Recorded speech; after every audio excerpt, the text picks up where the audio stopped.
Qantas has confirmed that it is slashing 500 jobs after a massive fall in first-half profit. Chief Executive Alan Joyce says the cuts will occur in the airline's engineering and catering services. Qantas has reported a first-half net profit of $42 million, down 83% on last year. Mr Joyce says there are no plans to move operations offshore, but Qantas must consolidate.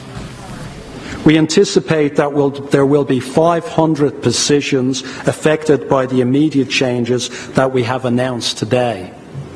But let me clarify that there will be no jobs going offshore, not one. The jobs that are going have become structurally redundant. The various reviews I've announced will need to be worked through, the appropriate consultation processes, but they are also likely to have further implications for jobs in due course. Our objective is to minimise compulsory redundancies so that we will be considering a range of options, including voluntary redundancy or redeployment, using annual leave or long service leave where appropriate, or leave without pay to give people experience in other areas of the industry, including with other airlines. The results I have announced today show the resilience of the Qantas Group and our readiness for the future. Overall, our business is strong. We are exerting financial discipline, and we are well placed to handle the complex economic and competitive environment.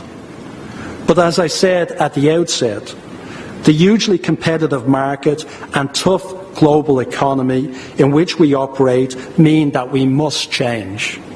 We need to be ready to take tough decisions, and we must become more flexible and more productive.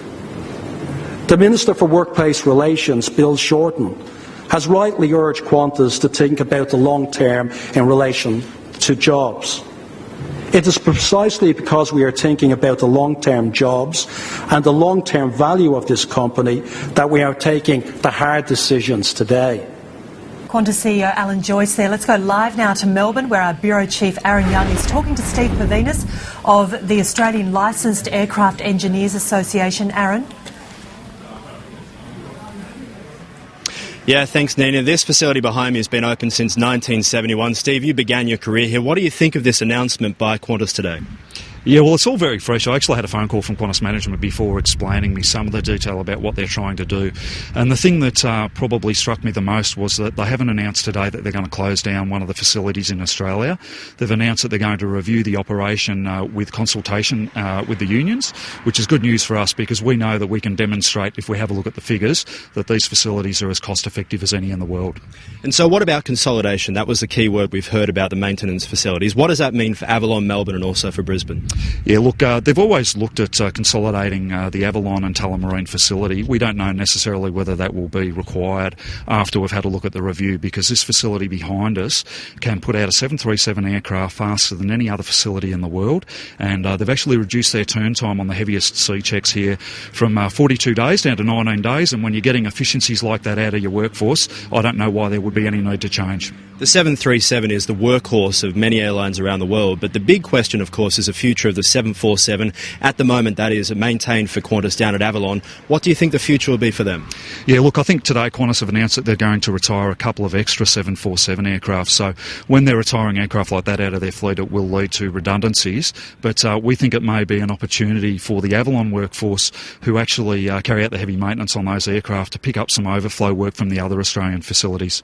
No one likes to see any redundancies at any time, but what sort of packages will these staff be looked after? Do you know anything about that? Yeah, look, our members and I think all of the Qantas employees have redundancy packages contained within their enterprise agreements, which provides for 3 weeks of wages for the first 5 years of service and 4 weeks pay for every subsequent year. From a union point of view, just quickly, what do you think of the result? Down 84% on last year. What are your thoughts? Yeah, the result's down, but we've got to remember that that is primarily because Alan Joyce decided to take on his workforce. So the underlying profit, if you take away all the industrial activity, probably would have been very healthy.